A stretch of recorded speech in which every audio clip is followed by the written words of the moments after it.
Today I'm doing the tuber challenge for Susan from Slc Aquatics. Don't go anywhere.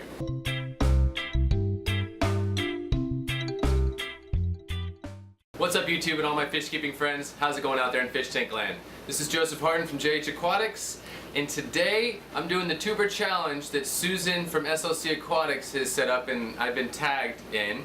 So I'm going to try to keep this pretty much unedited as much as possible and just go right through this and keep it simple and natural.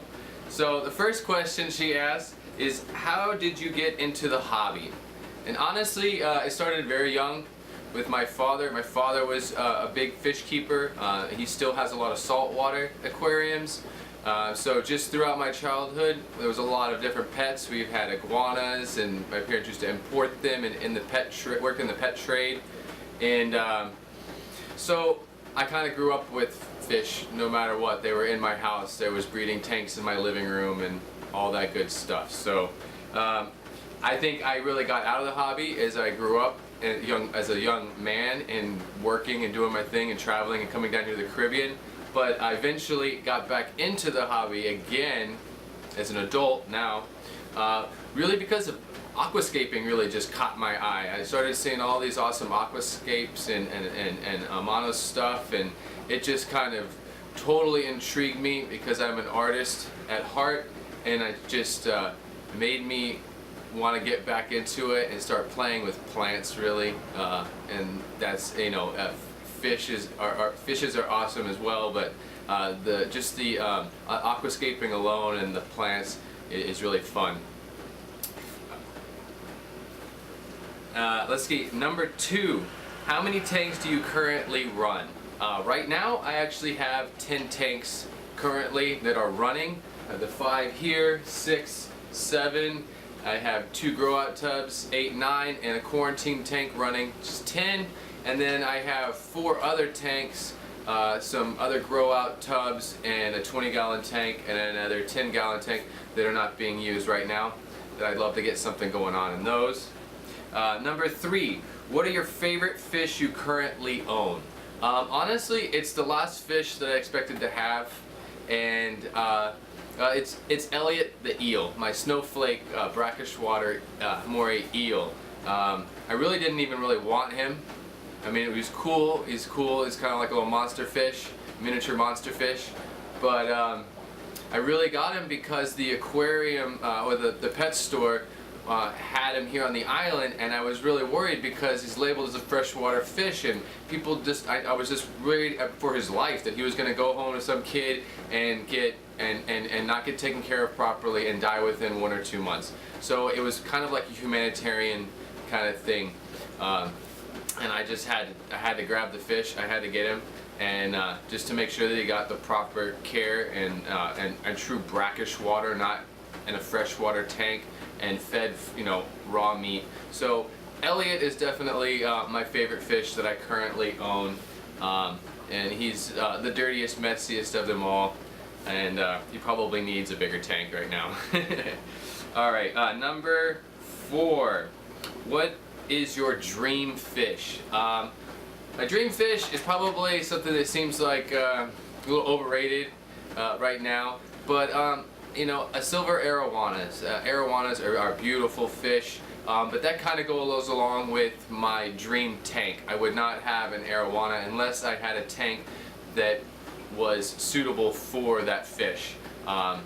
So we'll get to that in question number 8 about my dream tank, but definitely a silver arowana is my dream fish right now. I'm sure that could change.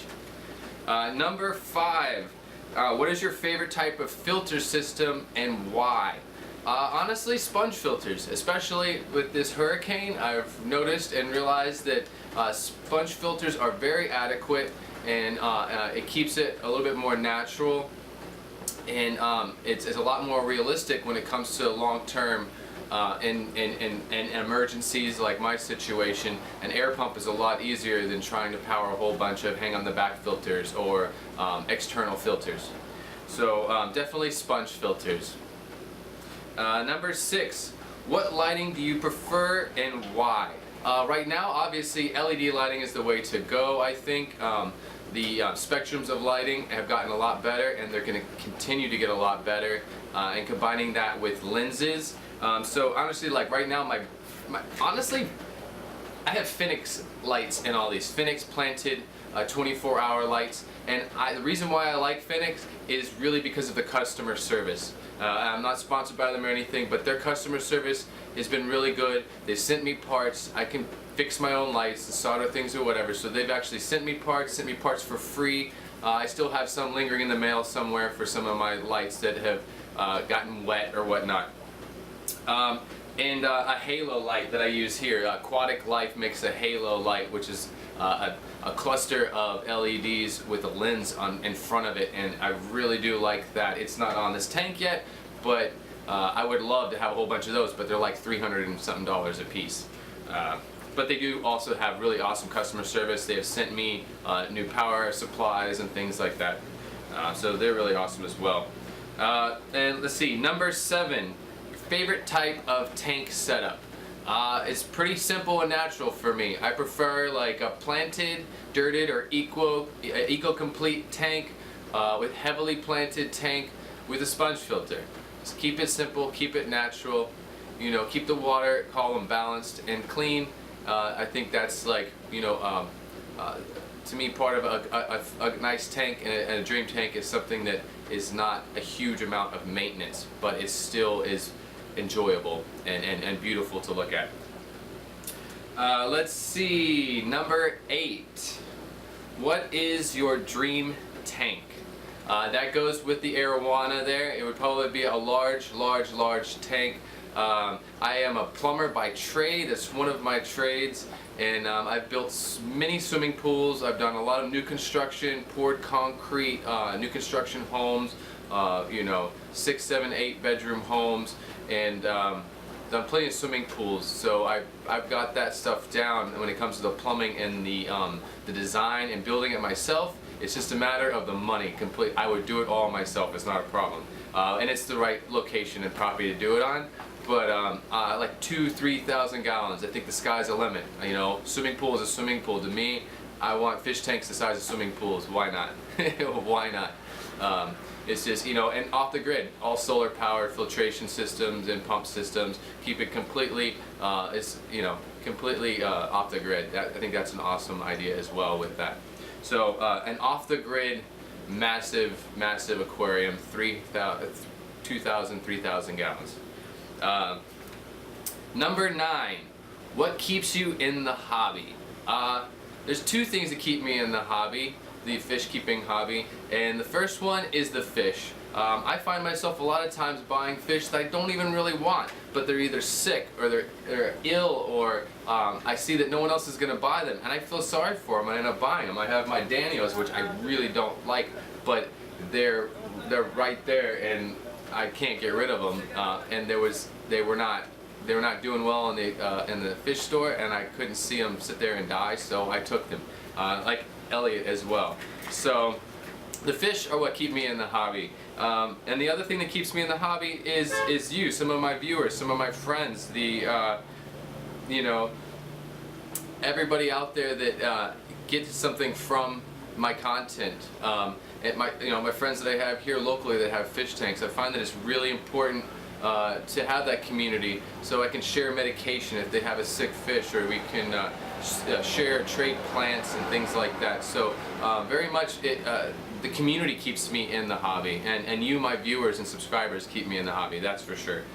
Number 10, and this is the make up your own question here, and my question for myself is why did I start my YouTube channel?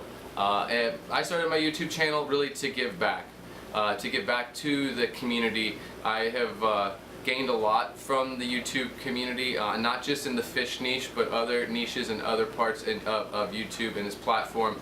And I just felt like after so many years, having the dream of wanting to have my own YouTube channel and gaining so much from YouTube, I felt like it was important for me to finally give back to the community and support all the other people in the community that have inspired me and motivated me. So that's about it, Susan and everyone out there. I thank you all so much for watching.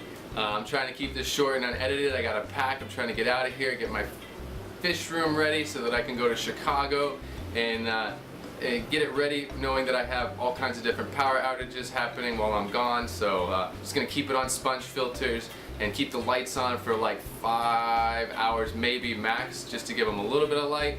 And I'll see you guys in Chicago. And remember, keep your tanks clean, your fish fed, and have fun.